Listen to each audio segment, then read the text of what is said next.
In 1916, President Woodrow Wilson touched off a furor when he nominated the first Jew to the Supreme Court. Louis Brandeis was called the people's lawyer.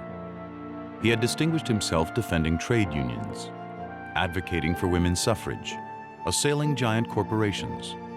But for some, his religion was even more troubling than his progressive views. Brandeis was a brilliant man who had a tremendous caring for the nation's most fundamental values. Wilson was certain that he wanted Brandeis on the court, but there were anti-Semites in the Senate at the time. In spite of bitter opposition, Brandeis was confirmed and soon became one of the court's most influential jurists.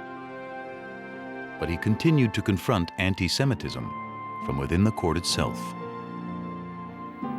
Justice McReynolds was just an out-and-out anti-Semite, and he treated this brilliant man with total disdain.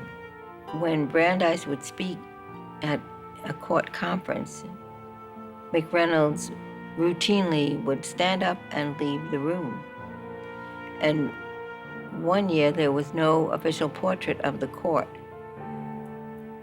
because McReynolds refused to stand next to Justice Brandeis. Brandeis ignored it. Dignity is the right word to describe his response to that bigotry.